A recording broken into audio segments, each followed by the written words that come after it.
Good afternoon, ladies and gentlemen.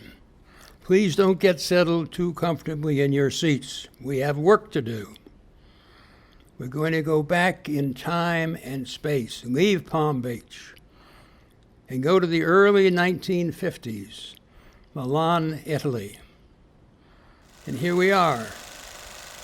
Signor Gringelli, who runs La Scala Opera, has a problem, and he wants us to help him with it. I told him that we would. It's a happy problem. He wants to open the season with Madama Butterfly of Giacomo Puccini, the opera about the young teenage geisha girl who was married off to the American naval officer. And he has two singers that can sing the role very well. That's the problem. He has two singers. He can only use one. If he selects singer A, the supporters of singer B would be pretty unhappy and might cause a demonstration. If he chooses singer B, the supporters of the singer B might do, of singer A might do the same. So there's this problem. Now, Gringelli doesn't mind controversy. Controversy helps sell opera seats, but he does not like demonstrations. So he's asked our help and asked us to audition these two singers and tell him which one we would pick based on what we hear. It doesn't mean he's going to follow our advice. Gringelli always makes up his own mind. But he wants to share this responsibility with us. And so, this afternoon we're going to audition singer A and singer B, and we'll take a vote who we like the best. Now, fortunately, we have recordings of singer A and singer B, each singing an aria from Madama Butterfly, Un Bel Dì. We're going to hear them back to back, and then we'll take a vote.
Risposta me ne starò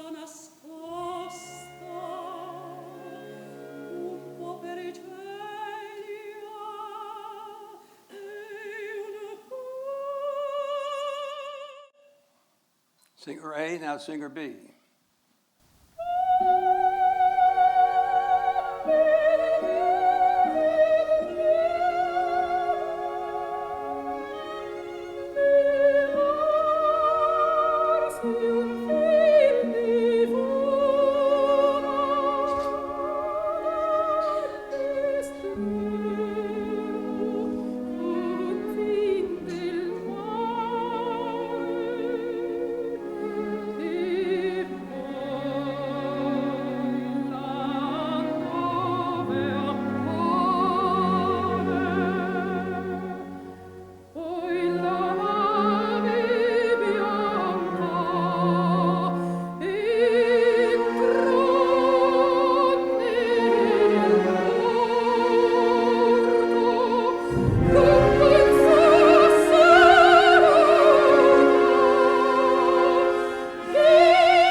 Okay, they're both pretty good.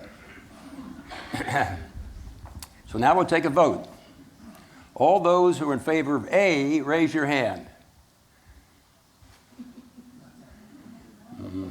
All right, now all those in favor of B.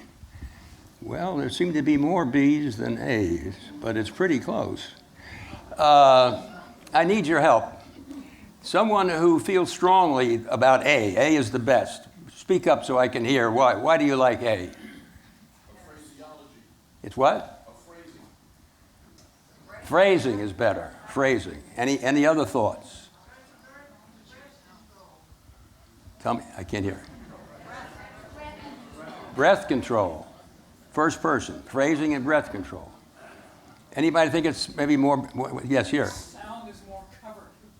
Sound is more coversome? Covered. A covered sound. A covered sound. Richer. A richer sound. A richer sound. Yes. Purity of sound. Richer purity of sound.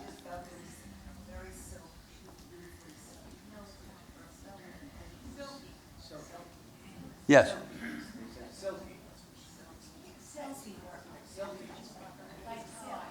All right. Now, somebody who has a different point of view, somebody who feels strongly about B. Why did you pick B? I can't hear you. I'm sorry. More dramatic. More youthful.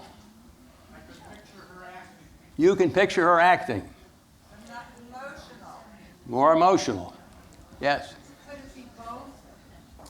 What? Could it be both? No, can't do both. Won't be a duet. Well, so you raise a very interesting point here. You're raising the dramatic side. After all, we're going to have to hear the singing, but we have to see her too. So we might wonder how these two singers look on the stage. Fortunately, I have a video of each of them. I anticipated this might happen and hoped it would, and by God it did. I have a video of each of them. It's not the same opera. They're different operas. But there's precious little available for either one of these two singers, so we have to do with what we've got. And so we will first see singer A and then singer B, and we'll be listening to them sing, but we'll be judging them more on the act, how they will look on the stage, visualizing them as Cho-Cho-san. This is Franco Corelli, by the way.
Franco Corelli with this singer, singer A.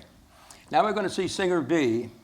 It's a little longer clip, and it's from Tosca of Giacomo Puccini. This was Verdi's Forza del Destino, the Force of Destiny.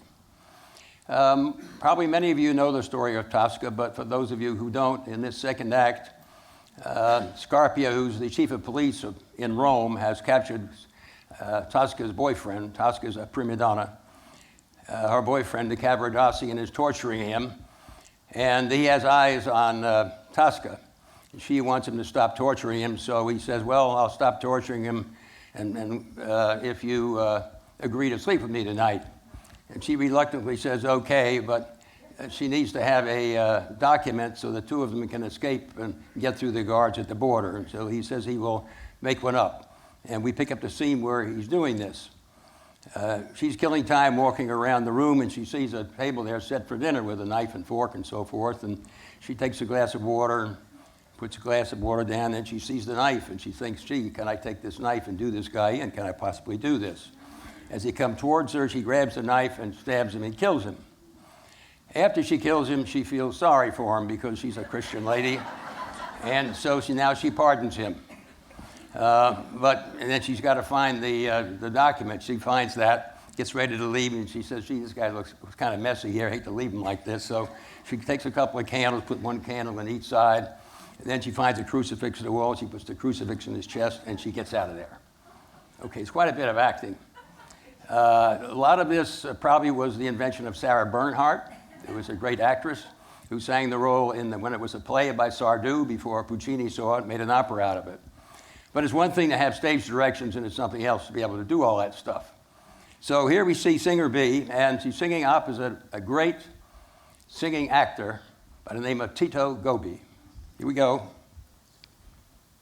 Tenni la promessa. Ancora voglio un salvo condotto onde fuggire dallo stato con lui. Partir dunque volete.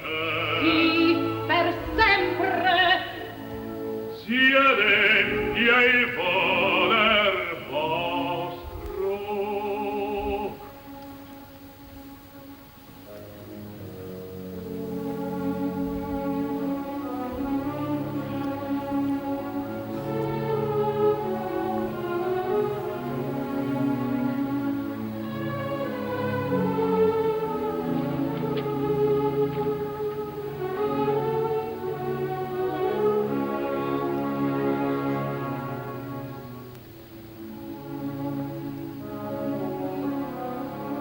E qual via scegliete? La più breve. Civitavecchia. Sì.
a lui tremava tutta Roma.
Pretty strong stuff. Well, now that we've seen singer A and B, heard them and seen them, we'll take a new vote. How many favor A? No A supporters? How about B? Wow. Well, it's clear cut. I'll tell Gringelli we're selecting Maria Callas and not the other singer who was, who? Renata Tebaldi. Exactly. He may not choose Marie because he makes up his own mind, but at least he'll know the benefit of our thinking. Now, we went through this exercise this morning, and it's this important thing that we're doing. It is no small matter who is going to open La Scala. After all, more people know, or as many people know the names of the singers at La Scala as know the name of the president of the country. In fact, I predict, say 60 years from now, say 2016, if you stopped a bunch of people and say, who was the leading singers in La Scala and who was the president of Italy? Many more people will come up with Tebaldi and Callas than Giovanni Granchi. I think it would work that way. Opera is the national pastime of Italy. It's very important. The Italians invented the art form. In the year 1600, the Italian composer Monteverdi performed the first opera. And Italians have always been interested in opera. They've always gone to the opera and expressed their likes or their dislikes freely. In the old days, a matter of fact, the word fiasco, you know the word fiasco? Fiasco in English means complete failure, but in Italian it means bottle. And it goes back to Italian opera. In the early days, Italians would bring wine to the opera to drink, of course. And after they drank a little, if they didn't like the singer, they might blow on the top of the bottle and make a noise. If enough of them blew, they could drive the singer right off the stage, a complete failure, a fiasco. Now, today, Italians are much more civilized. They don't bring wine to the opera anymore. But they might bring little bunches of radishes and carrots. And if they don't like a singer, when they take a bow at the end of the act, powie. Now, before I become a fiasco, I'd like to come back to Palm Beach, where there's a lecture in process on Maria Callas. And here we are. Now, as I mentioned, we went through this exercise to try to give you a little flavor of the controversy that swirled around Maria Callas. And the competition between Callas and Tebaldi was real, very real. It started in the early 50s when they were in South America singing for a Red Cross benefit concert, along with some other singers. And they were told to sing their piece and then sit down, no encores. Maria Callas sang Sempre Libre from the first act of Traviata, a difficult piece. Later on, Tebaldi sang her piece and then sang 2 encores. Maria was a little put out, and she complained. Tebaldi said, well, Sempre Libre isn't a very good choice for a concert. Marie says, it is, if you can sing it. And so the battle was joined. But it really went on primarily between their fans, rather than between the 2 singers. And the controversy in Callas's art involves so many different things.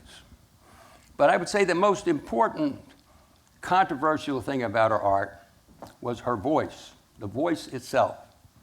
She seemed to have 3 voices, a lower, a middle, and an upper register, unlike any other singer.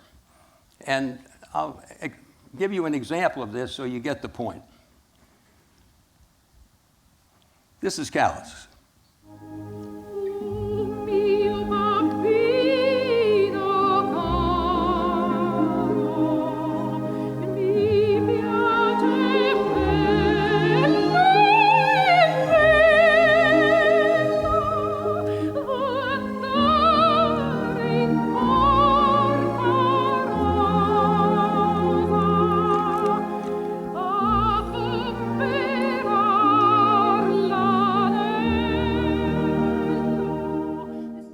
And this is Callas.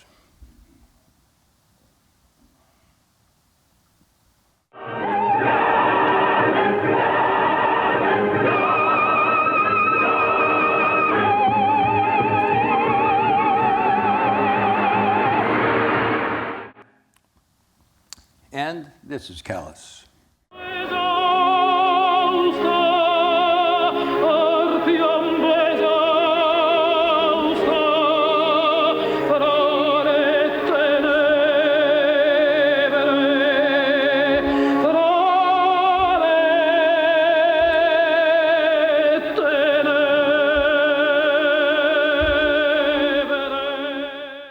Now, detractors about Callas said this is very confusing. What the heck is she? Is she a mezzo? Is she a soprano? Is she a contralto? What is she? And sometimes she sounds ugly. The people who supported Callas says this is a wonderful thing.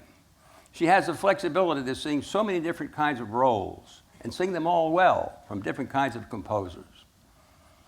The conductor, Louis Rossigno, who conducted a lot for Callas, was asked, is it true that Callas has 3 voices? Oh, no, he said. Callas doesn't have 3 voices. She has at least 300 voices. She can be singing contralto and leap to a high E flat. Her instrument is one of infinite potential. She is the female voice. Now, I was wondering before coming to talk to you as to whether Callas is relevant today. Not just from a standpoint of enjoying listening to her records, but do vocal teachers use her records in teaching voice? And I approached 2 teachers I know who are very reputable, John Frederick Niles in Washington and Manny Perez in Miami, and asked them this question. And they both came back with a resounding yes, that she is relevant, and that they do use her in teaching voice. I said, well, how do you use her? They said, well, we use her as a best example of how a singer can vary their technique in order to better express the words that they are singing and create the character they're trying to create. John Frederick Niles put it this way: once you have learned all the rules of singing and technique, you can then selectively break some of these rules to give your voice a very special quality. And he said Callas probably broke too many of those rules.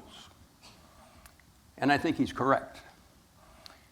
And it eventually led to the destruction of her voice. She developed a wobble on high notes early on. That's not uncommon among singers, but generally it happens after they've been singing 30 or 40 years. Sam Raimi started wobbling and had to stop singing. James Morris is wobbling now, and you won't hear him sing much more, I don't believe. I heard Dame Gwyneth Jones sing a Valkyrie when she wobbled all over the place. It was terrible. Now, a wobble is not as bad as a crack. A crack is when your voice actually cracks. But she developed this wobble, and it was a problem for her, without a question of a doubt. I think what brought it on primarily was that she sang too much.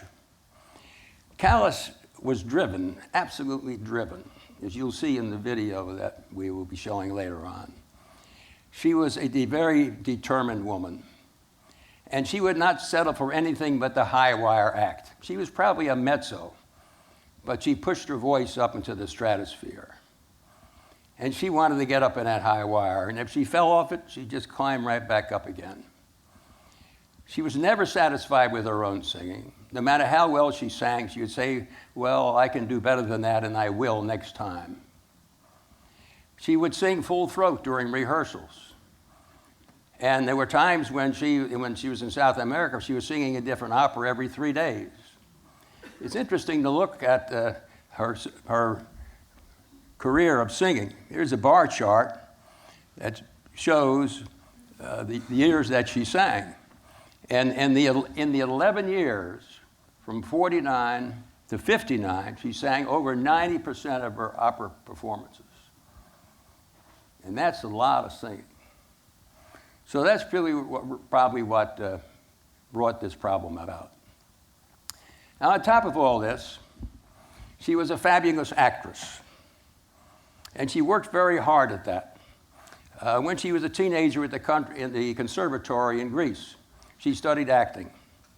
She learned basic acting skills, such as when somebody says a line or sings a line, even though you know exactly what they're going to say or sing because you've rehearsed it God knows how many times, you have to react like you're hearing it for the first time.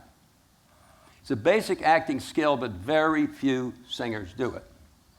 She did, and the people who sang with her would comment on that.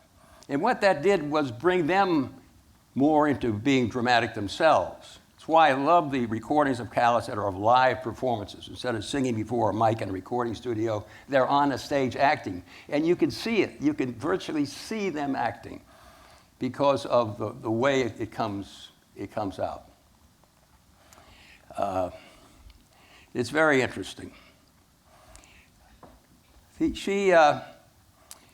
Rudolph Bing discovered this. The first time he heard her sing was in Chicago in 1954. It's when she made her American debut. And he came back from there impressed with her acting. He said, U.C. Berling, the Swedish tenor, had no idea what he was singing, but Callas knew. He could see that. Bing said had a rather sharp tongue. He was never short of criticizing people. But if you read his book, and I'm going to return it to the King Library today, I recommend it highly. It's called 500 Nights at the Opera. Some really good stuff in there. And he says things like the very curve of her arm when she rang the gong to summon the troops in Norma spoke volumes. And a mere motion of her hand did more to establish a character than whole acts of earnest acting by other singers. And the role she sang at the Met ruined it for him, for any other singer. That's pretty high praise coming from a guy like Rudolph Bing. Her acting skills were incredible. Now, in the mid-50s, two things happened which propelled Callas to fame. The CD, the compact disc, was invented. And so you can now get a whole opera on 2 CDs, for example. And Walter Legg, who ran EMI, recognizing Callas and the possible draw she might have, signed into a contract. And they produced many full-length operas, which sold in the U.S. under the Angel record. Maybe some of you bought some of those. And they sold like hotcakes. The other thing that happened was the Italian copyright laws were changed, so now you could record live performances and then sell those records. And I first discovered Callas by listening to these records. And I had an uncanny feeling when listening to them like she's in the room with me. It's hard to express. Of course, you have to know the opera, what the story is, but I felt I could actually see her in this scene. And then I discovered the reason. I started looking at the libretto and the words she was singing, and looking at the words as I was listening to her sing. Of course, I don't know Italian, but I've got the translation there. And I realized that she was expressing the meaning of these words so clearly, and the emotion behind it, unlike any other singer I'd ever heard. So whereas other singers sang notes, Callas sang meaning. Sure, she hit the notes, but she did them in such a way that they meant something. She was creating a dramatic person. And it's interesting, the playwright Terence McNally, who wrote the play Masterclass, very successful on Broadway, starred Zoe Caldwell when it first came out, had a similar experience. He wrote that when he was a schoolboy in Fort Worth, Texas, 14 years old, a busboy in the cafeteria, he collected Callas records and he started listening to them, and he felt that she was singing just to him. And then he got a scholarship to Columbia University, and he was one of the people that waited in line 3 days to get to see Callas sing at the Met. And he said it was one of the greatest experiences of his life. But he was not surprised by her acting, because he had seen her when he listened to her records. It's kind of a hard concept to understand, but it's there, and it's interesting that McNally had the exact same feeling. Now, Callas's life, and we're going to deal with her life today from beginning to end, very quickly, but we'll do it all. Callas's life was as melodramatic as the operas in which she sang. If you think that the plots and the stories of some operas are a little wacky, where do you see what happens to Callas? And the people she associated with were just as melodramatic as those people in the operas. It's very interesting, she was very much like the roles that she played on the stage. Norma, Aida, Traviata, Medea. These were all strong-willed women, very determined women, but who were insecure, vulnerable, and eventually were victimized. And Callas herself remarked when she was singing, she sometimes felt that she was playing out her own life.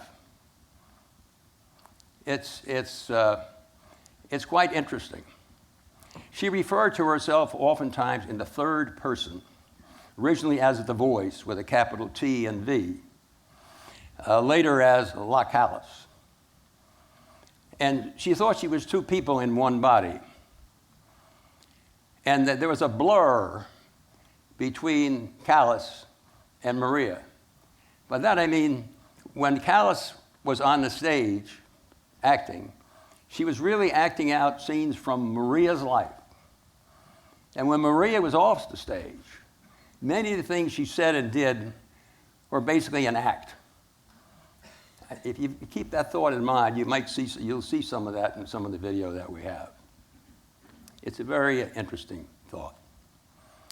Now, we've got a lot to cover today, and we're going to be using video and sound. One that I'll be using a great deal is done by Tony Palmer. Tony Palmer did the 8-hour program on the life of Richard Wagner with Richard Burton we showed here 2 years ago. He does very good work. He knows his stuff. And he has an interesting technique in that he interrupts what he's showing occasionally with a clip of Callas singing. And this is important because we have so little.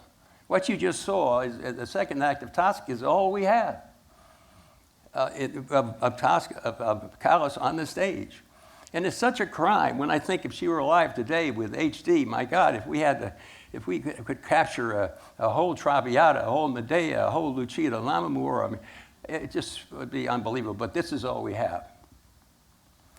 And so he interrupts it. And it's interesting because when Callas sings, she just doesn't stand at the piano and sing. She gets into the mood. She was half blind. She could not see the conductor. And she didn't like to wear contact lenses. So, in fact, before she went on the stage, she would march it off so she knew that she didn't fall in the pit. And so in a concert, you'll see there's generally in a bel canto arias, there's generally a little orchestral interlude or prelude before the music starts. You'll see her getting into the mood in the clips here, actually becoming the person before she sings. So although we don't have her actually on the stage acting, in a way we have it through these scraps of concert pieces, which we'll see. Well, with that, let's go to the life of Maria Callas. Born not in Greece, but in Manhattan, New York. When I was talking about Callas being two people, thinking she was two people, she also had two sides to her personality. And she could flick from one to the other like that. One side of her personality was very caring and giving and supporting. But the other side could be demanding and even arrogant. One of her colleagues discussed the problems she had with this. He was there. And she was very nice with me. She said, "Oh, I knew you last night. You sang in La Sonnambula. You had the greatest sex. Brava. Go on like this." But 10 minutes after this word, we were during the rehearsal, and she sang the big aria, in which she had to repeat 4 times the same phrase. Maestro Serafin stopped and he said to Maria, "I think we should cut one phrase. It's too much, too much." Serafin was very like a father, you know. And he said, "It's too much, it's too long." She looked at him and said, "Ah, no. If you have to cut something, you have to cut Glauce's aria, not mine." I look at her like this and I said, "But 10 minutes ago she was so nice with me. Why she did this with me?" Edinburgh. So I thought it was good to show that. It gives the idea of the dual personality. And incidentally, we'll run into this when we get to Aristotle Onassis. Maybe it's a Greek thing, I don't know. But let's go back to Manhattan, New York, okay? Maria was actually born in Manhattan on 2nd December 1923 in a hospital in Washington Heights on the Upper West Side, and christened Maria Cecilia Sophia Anna Kalogeropoulou. The father had a pharmacy here in Greece, but I think he had not much success at the end, and then he took his wife and his daughter, the first daughter he had, and went to the States. And he made the name from Kalogeropoulos, who is extremely difficult to pronounce, into Callas. And the mother was then pregnant, and Maria Callas came 1 year later. Because of increasing tensions at home, school, at public school number 189, was not especially happy, though her American upbringing was always a very strong influence. She played popular music constantly, and she'd sing along with whoever was singing. Frank Sinatra, Cole Porter. Hernando's Hideaway was the big, important song. I mean, she really liked that. Then she liked Mexican songs, and she would harmonize to these rather sort of, heart-rending Mexican love songs. She loved going to the movies. And what she liked best were cowboy films, westerns. I think she just loved to get lost in the stories in the movies. And she talked out loud all the time while we went to, in the film, she'd say, "Oh my God, oh look what's going to happen." All these comments out loud, and people behind would say, "Shh, shh." But when Maria was 13, Her mother decided she had had enough of her father. They were later divorced, and in 1937 removed both daughters back to Athens. There, they lived in some poverty at number 61 Patission Street. When dropped off her father, the effect on the already shy and introverted Maria was profound. For years, she wore baggy, drab clothes, and she says her mother always made these dark little dresses with white collars. That was her obsession. She said, oh, my mother's always making these little dresses with white collars. And when I met Maria's sister, Jackie, I said, how is it that you were always so beautifully dressed and so elegant, and your sister always looked not like a ragbag, but I mean, she was just very poorly put together. Well, Jackie said that, a lot of the clothes were made by their mother, but Maria didn't have the figure to wear them, and so she looked dumpy.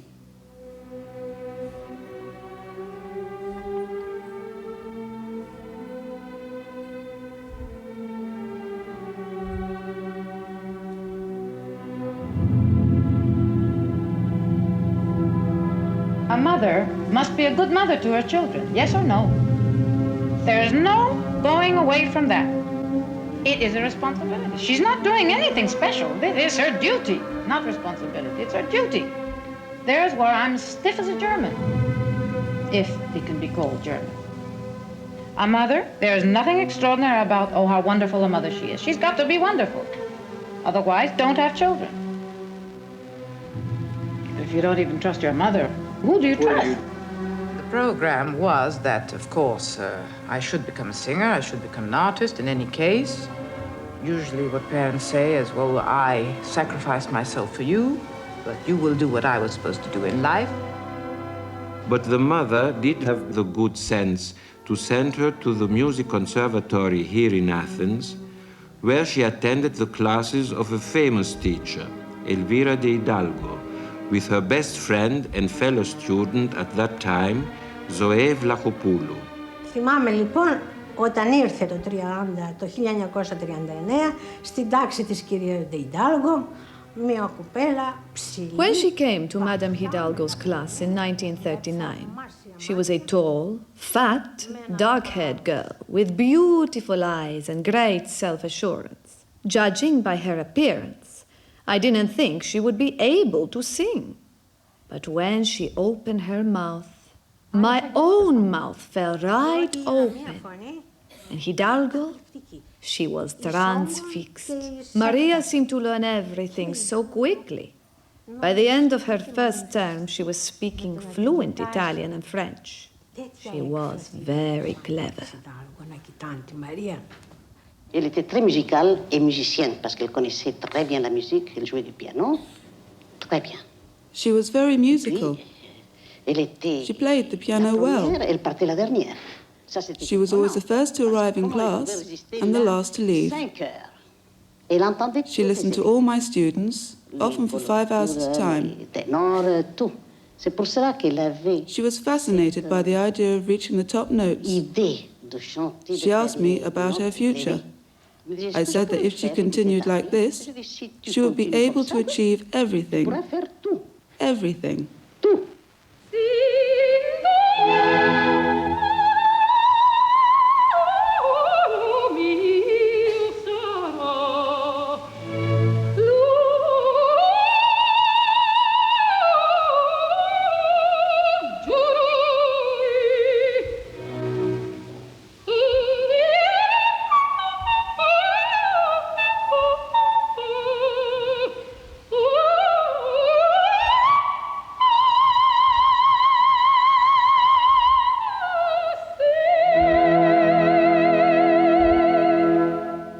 After 6 months of training with de Hidalgo, I was immediately engaged, shall we say, by the then 6-month-old opera in Greece on an agreement that I would not sing anywhere else. And de Hidalgo had seen to that contract. So I would have a sum of money, and that would give me the possibility of studying patiently without having the necessity of going around to work, because it was during the war, you know.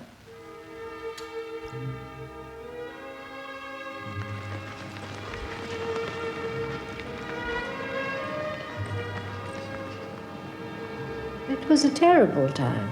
Hunger, and seeing people dying in the streets, walking everywhere because there was no transport whatsoever.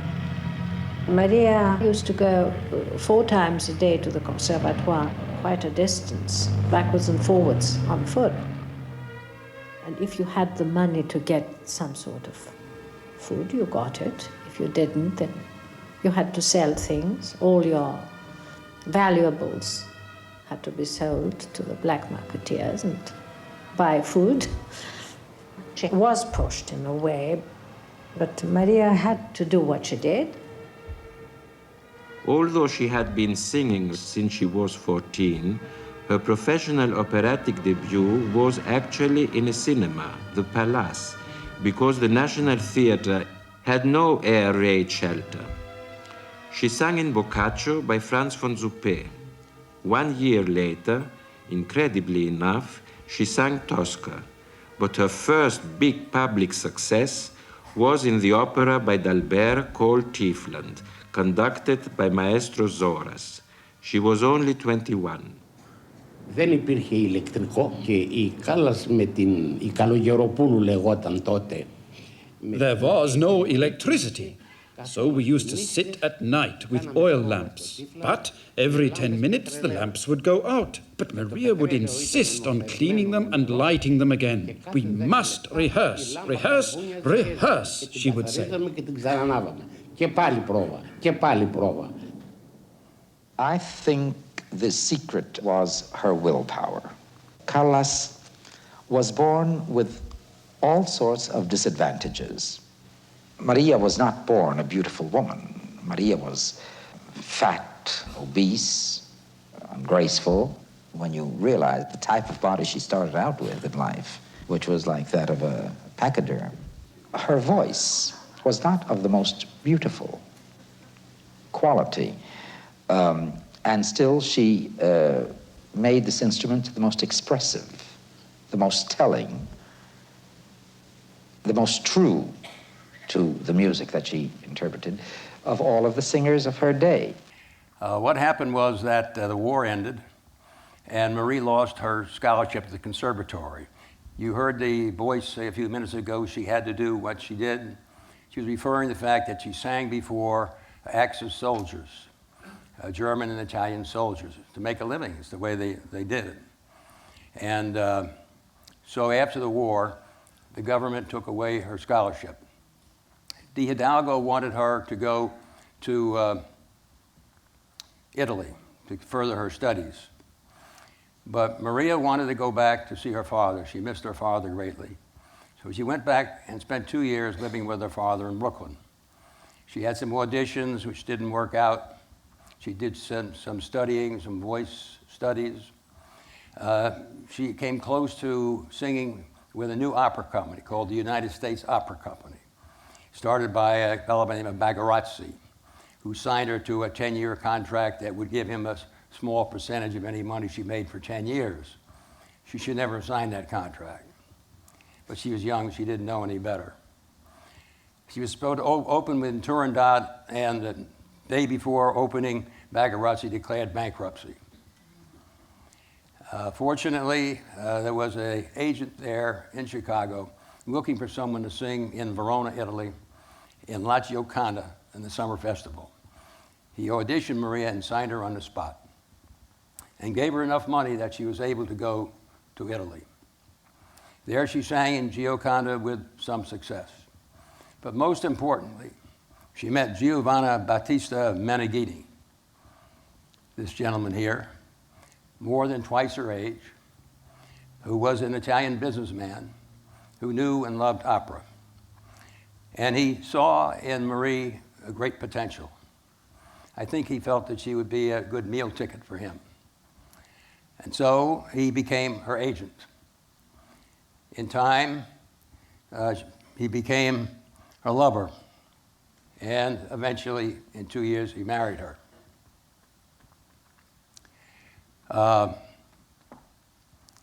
Meneghini influenced her in several different ways. One was, from the very beginning, he convinced her she was the best. She was going to be the best singer. And so she deserved the best fees, the best perks, the best press, nothing less but the best. Now, she was his only client, so he didn't have to worry about hustling somebody else. It was Maria or nothing for him. And he convinced her of these things. There's a story that when she finally got to sing with the Metropolitan Opera, in negotiating the contract, Meneghini wanted the top fee that the Met ever paid. They had a ceiling, they would pay no more than that. And Bing wanted her, so reluctantly agreed to it. And then Meneghini said, fine, but we want that and one more penny. Bing, you can imagine what he did. He went into a tirade, but they got the fee and the penny. The other thing that he convinced her of was that there was a conspiracy against her. The Tibaldi fans were against her. The press was against her. I think he wanted her to feel that she needed his protection.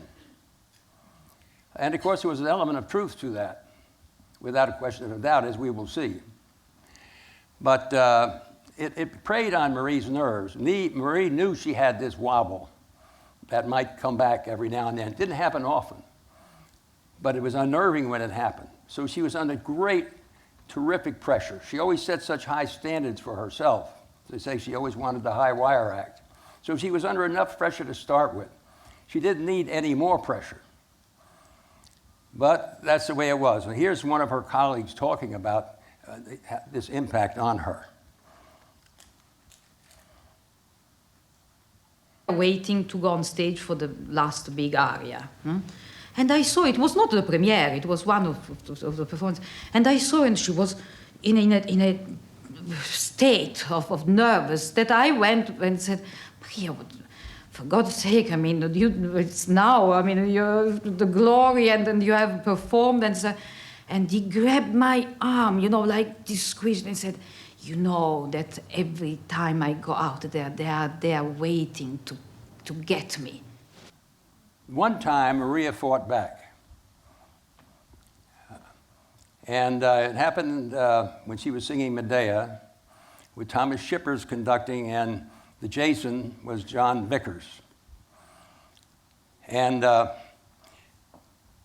there's a big deal of dramatic recitative in Medea. And in this one scene, she's facing Jason, and there had been some booing in the audience, and it was starting to get to her, get under her skin. And in this scene, she faces Jason, and she says to him, crudel, which means cruel man. And then she says a few more lines, and she repeats it, crudel, cruel man. So when it came to that point, here she was facing Jason. She said, cruel man. And then, to the astonishment of Vickers and Shippers, she did something she never did. She stepped out of character, came to the front of the stage, looked out at the audience, and spoke her next lines to them. I have done everything for you. Cruel man. With that, she went back to the security of her role. There was one other time, Bing relates this, when she was singing one of the last Normers, we'll get to that later on, and her voice actually cracked. Bing had never heard a star crack on stage. It was quite a shock to him. And there was some booing and some from Tibaldi fans, but some cheering from her fans trying to cheer her up. And things were kind of getting out of hand, so she waved her hand and stopped the performance. And then she signaled to the conductor and said, go back. And he did. And played a few bars, and then she hit the note perfectly and held it. And everybody went bananas. Even the Tibaldi fans were impacted by that. But anyhow, it was part of the pressure. It's like a pressure cooking that was building up in this woman over this 10-year period. Now, where were we? We're back with Meneghini. One thing that Meneghini did do, which he did a couple of things that were very good. To start with, he helped her get some decent clothes so she didn't look like a bag lady. And he introduced her to people who were very influential in opera. Most importantly, he introduced her to Tullio Serafin, who was a great conductor and also a great dramatic coach. He had a profound influence on Maria Callas. And one of the things he was able to do is get her some singing assignments. They were pretty heavy roles. She sang Aida, she sang Wagner, she sang Kundry and Parsifal, sang Isolde, she sang Brunhilde in Valkyrie. And it was when she was singing Brunhilde in Valkyrie that something happened that became a game changer in her career. She was singing Valkyrie, and Serafin on the other side of town was going to put on Bellini's bel canto opera I Puritani. And the singer, a very good singer, who was going to sing the title role, became ill. There was no one that knew the role or could sing the role. Now, at that time, Marie was living in the same apartment building with the Serafins, and oftentimes would spend time with the Serafins in their apartment. And Mrs. Serafin said to Maria, when Tullio comes home tonight, why don't you play that aria from Puritani that you sometimes play when you're at the piano? She did. Serafin seemed to be moved by it. The next morning, he called her on the phone and said, you must come over right away. She says, I can't, I'm not dressed. Come as you are, I must see you. And we'll let Marie tell us what happened. And he says to me, well, look, Maria, you're going to do this role in a week. I said, I'm going to do what in a week? He says, you're going to sing Puritani in a week. I undertake that you study it. But I said, I can't, I have 3 more Valkyrias. I can't do it. It's ridiculous that I sing Puritani. He says, I guarantee you that you can. So I thought to myself, well, if a man like Serafin, who is no child, knows his job, can guarantee me a thing like that, I will be no fool to say no. And I said, well, Maestro, my best I can do. More than my best, I cannot promise. Not only did she sing the 2 roles back to back, but she sang them extremely well. To try to picture this, it would be as if Birgit Nilsson was singing Valkyrie at the Met, and Beverly Sills was singing Daughter of the Regiment over the City Opera, and Beverly gets sick. So Birgit Sills sings Valkyrie one night, and the next night she sings Daughter of the Regiment. It just isn't done. No one voice can handle 2 roles like that. And it put her on the map. It was the talk of the operatic world. But more importantly was how she sang Puritani. Puritani, remember I mentioned earlier, other singers sang notes, Maria sang meaning. The singers who were chosen to sing the roles in bel canto, which requires all the ornamentation, the rapid runs and the trills and all that ornament stuff, it generally are light voices that can handle this. Marie had learned to do that. Helgo had taught it to her, but she had a darker voice. And so the people that heard Puritani that night heard it like no one had ever heard it before. Unfortunately, I can demonstrate this for you in such a way that I think everybody in this room will understand. You don't have to be a musician or have any musical background. You can hear it. You will hear the difference. The first voice we're going to hear is of the woman who was supposed to sing that night.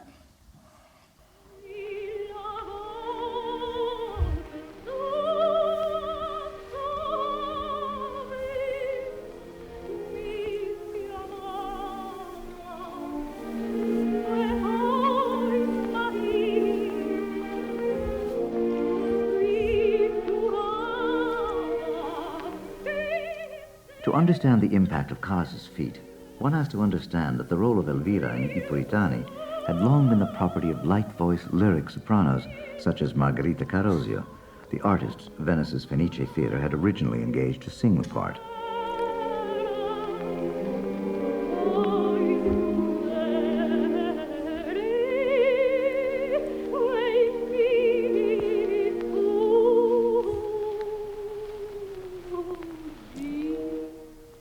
incredible contrast of Callas's darker, heavier voice in the same music was shocking.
The phenomenon of a singer in the same week alternating Wagner's Brunhilde and then Bellini's Elvira was unheard of at the time and became the talk of the Italian music world.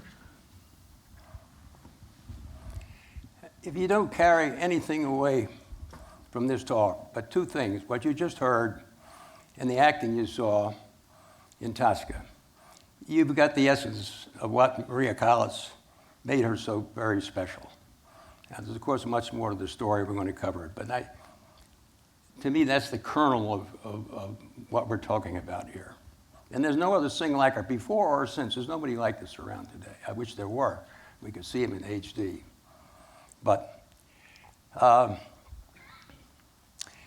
because of this, she became famous almost overnight.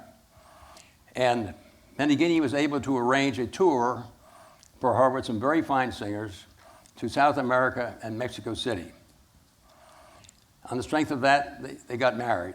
They got married the day that she left. He stayed back home. And they went to Mexico City, where they performed a different opera every 3 days with a great deal of singing. And there, an incident took place during a performance of Aida that has become part of opera lore. They were singing Aida, and there was a tenor singing Radames by the name of Kurt Baum, who kept holding his notes longer than he was supposed to kind of show off his voice. This upset Maria. So at the end of the first act, she got with her colleagues and said, look, we've got to do something about this. At the end of the second act, I know how to sing the interpolated high E flat. I can not only sing it, I can hold it. And with your permission, I will do it, and we'll fix this guy's feet. He said, okay, Marie, go to it. So she talked to the conductor, and fortunately, it was being recorded. So we can hear that very moment. It's the very end of the second act. You'll hear the chorus, and then you'll hear this high E flat and the audience reaction.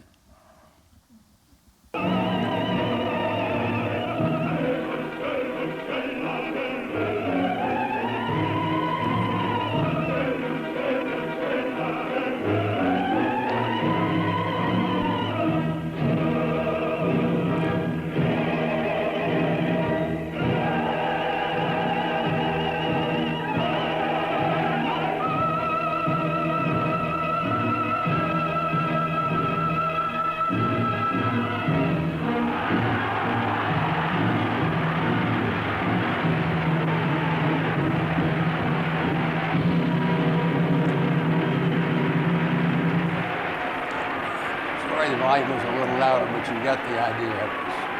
It was really quite a moment. She returned the next year in Mexico City, and there she sang for the first time with the great tenor Giuseppe Di Stefano. And Di Stefano was an excellent tenor, and they would sing over the years together a lot. Their voices blended very well. It was sort of a love-hate relationship.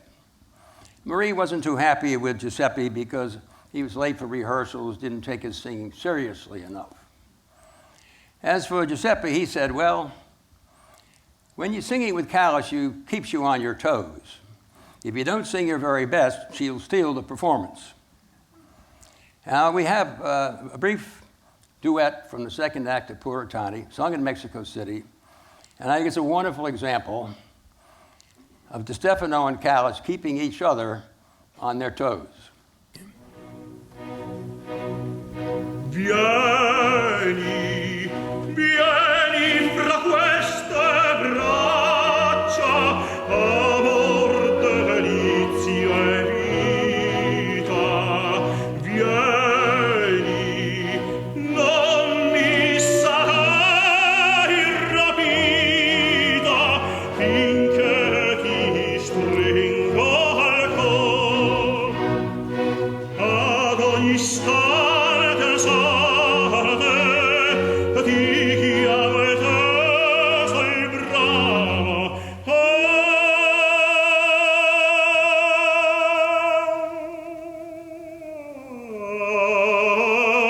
Vieni, vieni e ti ripeto, vieni, trova di me il sapore, si te ripeto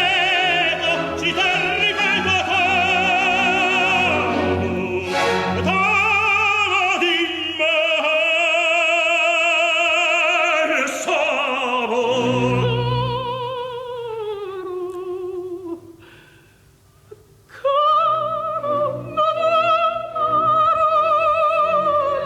Che esprima il mio contento,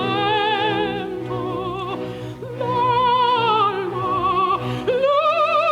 e di me mi sento in estasi d'amor. Ad un istante ansante ti chiamo e ti son bravo.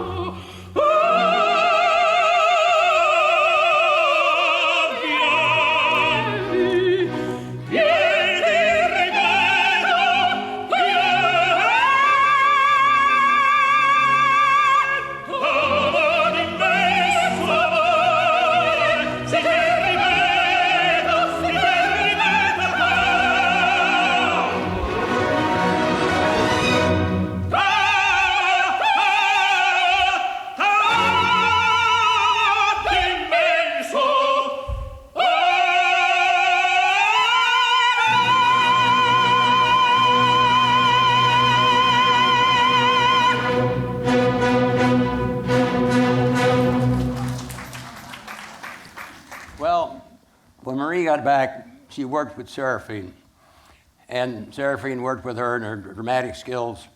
And in typical Marie fashion, she was like a sponge. She just soaked up every bit of knowledge she could get. And here she is talking a little bit about it. And from Seraphine was that you must serve music because music is so enormous and can envelop you into such a state of perpetual anxiety and torture, but it is our first and main duty. He always found a reason for something. What he said impressed me was, when one wants to find a gesture, when you want to find how to act on stage, all you have to do is listen to the music. The composer has already seen to that. If you take the trouble to really listen with your soul and with your ears, and I say soul and ears because the mind must work, but not too much also, you will find every gesture there.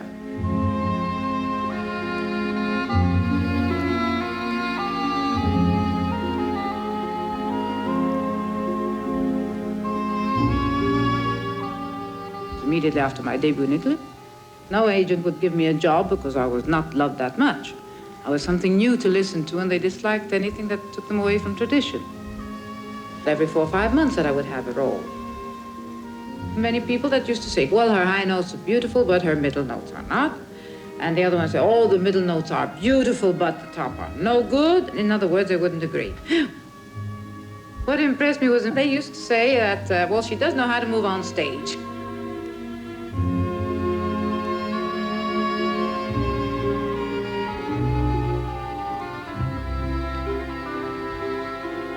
She lived in total fantasy always because, first of all, she was absolutely blind, you know. When she was on stage, she lived in a kind of haze. She couldn't see anything. So in her fantasies, she was dreaming on stage, absolutely dreaming. That's why she changed completely personality. She brought out what the character was supposed to be. It happened something magic. I mean, it's easy to say Callas was magic, but there was something superhuman that happened. You know, I don't know how to describe it, find the right words for it, but she was possessed.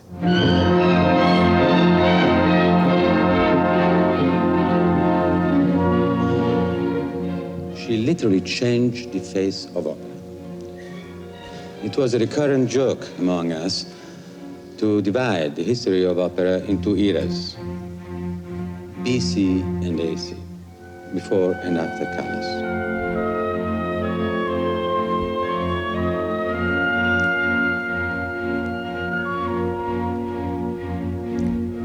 Callas came with something at the time totally new. And that she brought finally drama to the opera. And what it was meant by the origin of the opera when Monteverdi and all the Camerata Fiorentina, let's say, invented this new expression. It was a melodrama. It was a recitar cantando, which means that you were performing. It was a singing actor. And then with the evolution of the singing, with the 19th century, the new composers all went into the bel canto, and little by little then lost in the performers the strength of the drama. It became some sort of beautiful sound exhibition. And it was a betrayal, as a matter of fact.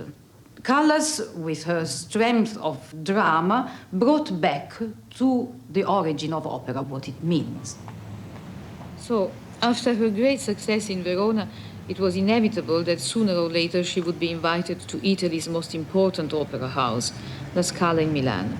Serafine was there, so was Toscanini and Giulini, and of course Antonio Ghiringhelli, the superintendent of La Scala, sort of general manager.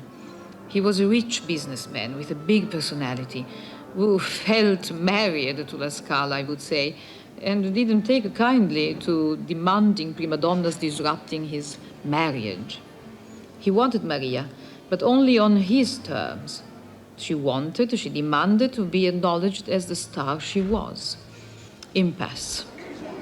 But after another triumph at La Fenice in Venice, where, among other things, she learned and sang the lead in I Puritani in just 4 days because another singer had fallen ill, and also after some pressure from his old friend Meneghini, Ghiringhelli could not ignore her anymore.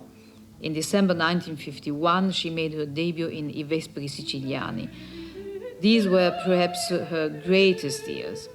And here it was that she fell under the spell of the great director, Luchino Visconti. Well, we must talk about Visconti, but let me pause for a moment. The gentleman who said BC and AC, maybe some of you recognize as Franco Zeffirelli. He's the person who designed the set for Turandot, those of you who saw it. And he's best known for his set designs, but he also was a very fine director. And I found it very interesting in watching the Turandot here during one of the intermissions. They had a Chinese woman on there who, when Zeffirelli 30 years ago first brought this production to the Met, found this woman in Manhattan who had directed Kabuki in China.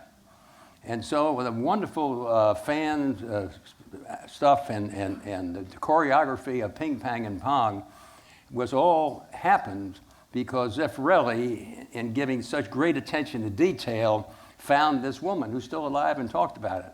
I found that so interesting.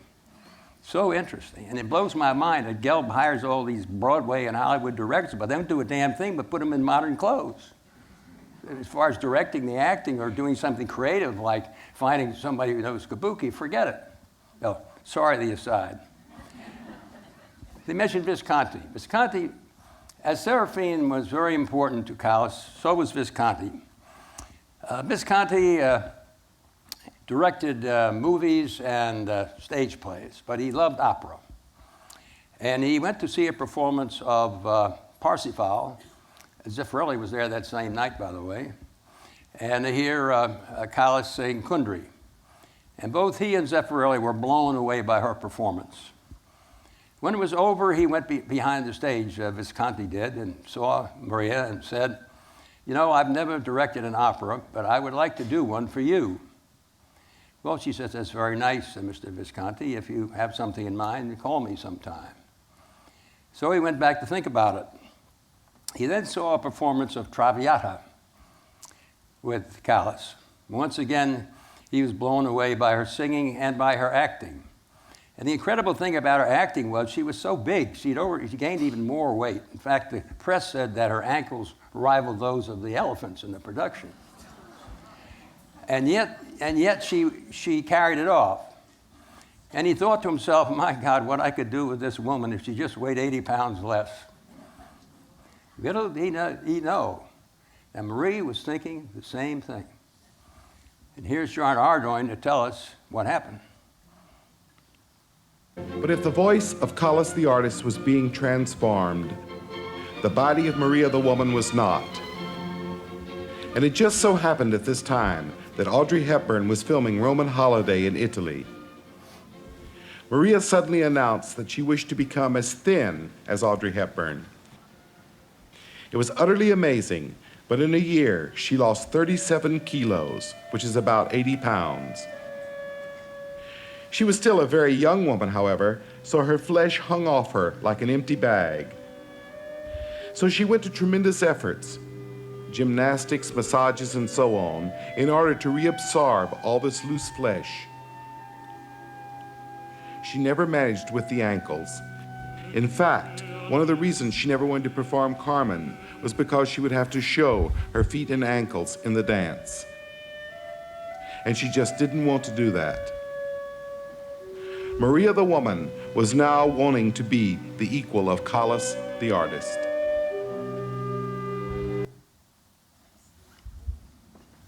Now, it's kind of hard to imagine the magnitude of this loss, but we look at a couple of before and after pictures, you get the idea. How could this woman expect to look like Audrey Hepburn? And there she is, pretty close, in Lava Stali, directed by Visconti. Or take this one. How'd you like to see this baby in the bathing suit? That's Callas's Aida. There she is. Her ankles look pretty good to me. So do her legs and everything else. And this was the Traviata that Visconti saw and wished that she could be a little lighter in weight. And this is the Traviata he directed. Pretty incredible. Pretty incredible. Now, people wonder, did it hurt Maria's voice? It did not. As a matter of fact, she sang better than ever. In the first year, 1953, after she lost her weight, she sang 55 performances of 17 different operas in 9 European cities. And a lot of those operas were operas she had never sung before. And she was also recording full-length operas for EMI at the same time. And in the process of working with Visconti, she got a crush on him. And I think it shows in this clip we're going to show, and I think you'll enjoy the conversation between the two, Callas and Visconti. Serafine molded the musician in Maria, so Visconti shaped the actress. Lucchino could do anything with Maria dramatically. She was like a schoolgirl around him, one with a terrible crush. Et où on tâchait de déranger le joyeux de Maria, un moment avant le joyeux, le bruit a... One evening, some people tried to disrupt Maria. There was an anti-Maria group in the top balcony. They started to make a terrible noise during the most difficult part of the aria. But, as usual, at the end of the first act, the fans threw flowers. But some sounded rather heavy as they landed on the stage. Were they plastic? Marble? C'était des légumes. No, they were vegetables, radishes, celery. Céleri, des radis, tout. Alors moi je dis au souffleur, vite. Quick, I said, pick them up and leave the flowers. Les légumes qu'on peut et laissons les fleurs. Mais elle qui ne voit pas. But Maria, although she can't see very well, has the ears of Dionysus. She already knew that more than mere flowers were being thrown. So she picked up some radishes and showed them to the audience. Then she made a sweeping bow. Naturally, it was a great triumph. I'm sure all you ladies here have at least one friend who just has a knack of picking the wrong man. You can think of maybe at least one, I know. And that was Marie's case. I think she was the only person in the city of Milan that did not know that Visconti was a homosexual. And I think she discovered it when Leonard Bernstein came to conduct a Sonnambula for her. Here's a young 35-year-old Leonard Bernstein. He conducted his very first opera with Maria. Maria was Medea, and then he did Sonnambula. And she noticed during Sonnambula that Visconti was paying much more attention to Bernstein than to her. And finally, the light went off in her head. Marie, this is 1955, and Marie is at the top of her game. She made her American debut in '54 in Chicago, and in '55, she was really at the top of her game. She recorded Lucia di Lammermoor with Herbert von Karajan and the Berlin Philharmonic. It's a tremendous recording, and one of the interesting things about it is that the sextet is sung and received so well that von Karajan encores it. When you leave today, there'll be a CD for you to take home, one for each family, and there'll be some musical excerpts in there, including the sextet with the encore. Well, I'll play a little bit of Lucia to give you some idea of where her voice was in 1955, really at the top of her game.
good stuff.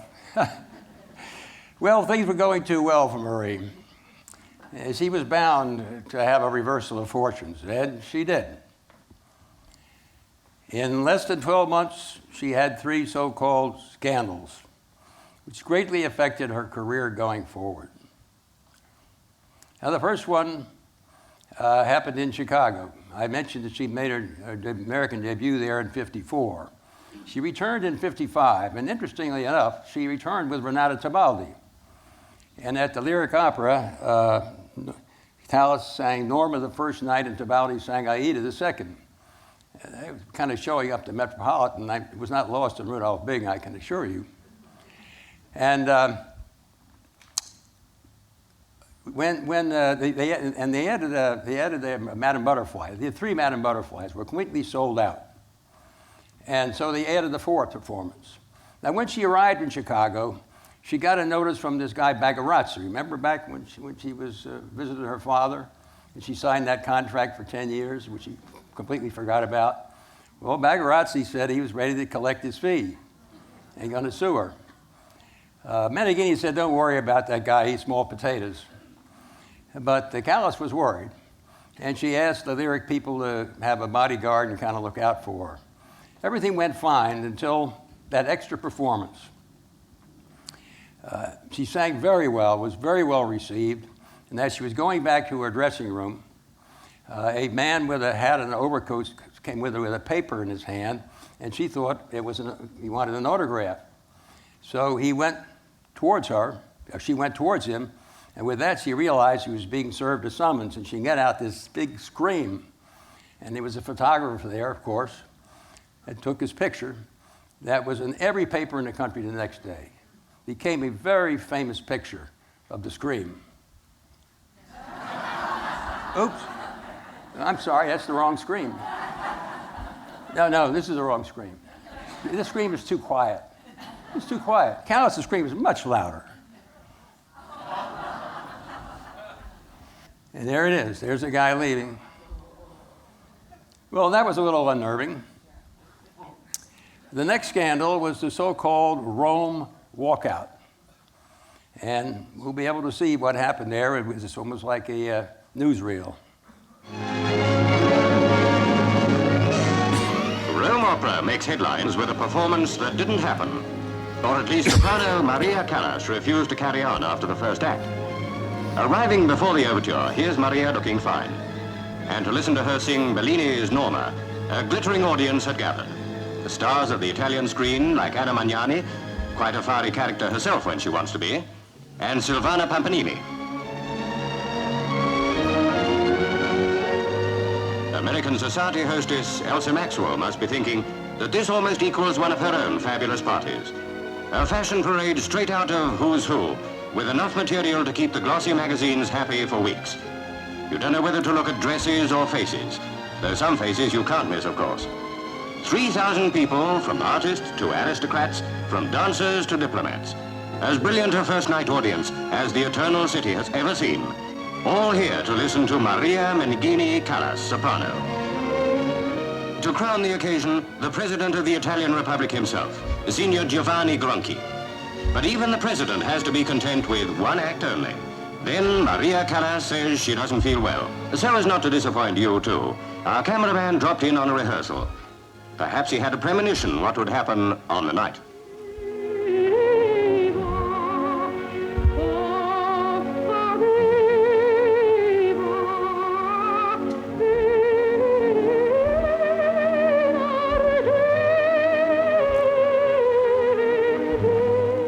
As you can hear, Maria's voice was perfect.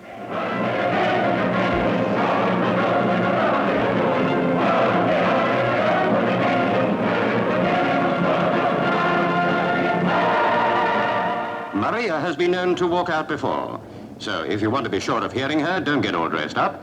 Just go to a rehearsal. She usually stays to the end of those. Well, you recall Meneghini's warning that the press was out to get her. This film, which was shown in video and television and also in motion picture theaters, which certainly has the feeling of a newsreel, was somewhat contrived. There was no such rehearsal, he mentioned. In fact, that footage is of a EMI recording session done 2 years earlier. So he was trying to add a little sizzle to the steak. The situation wasn't helped in that Franco Corelli, playing opposite, said he thought she sang very well in the first act and she could have gone on. Corelli's wrong. If we had time, I could play music for you. And believe me, if you heard it, you will hear that Callas was definitely holding back. She was not sure of herself. She was worried. She's afraid her voice might crack, and she didn't want it to happen before this audience. Now, she explained this in her best Callas Meet the Press voice, and I don't have time to play it, but to the press, matter-of-factly what happened. But when she got back with her friend Jean Ardoin and become Maria, she could kind of speak about it a little differently. You would have to bow out. I told him I'm not well. Now something might come wrong. Who is my double? Nobody can double Callas. Oh, I said to Sampaoli, I said, look, Guido. And I knew him since ages because he had heard me since I was first coaching with Serafin, 47. I said, look, Guido, let's look facts in the face. After tomorrow is a performance, and it's an opening night, and you have the president. If I get sick, who will? He says, nobody can double Callas. All right. So you take the responsibility of saying, Callas was sick, and we will not substitute her. I was sick, I could not continue, because if I was well, I would have continued, and I was spitting their faces at my enemies, because I don't like it. But if I am attacked, I must defend myself. And if I can make my enemies, I would not kill them, but if I could make them go on their knees in front of me, I can, I will. The other two sides of Callas. The third so-called scandal happened in New York. The Met finally agreed to have her appear there, and the Time magazine read a special edition with a painting of Maria on the front of Time. And inside they did a story. It was sort of a hatchet job. They sent questionnaires out trying to dig up dirt. And of course they were successful. Maria's mother, who had a book she wanted to sell, said that she had asked for an increase in her monthly allowance.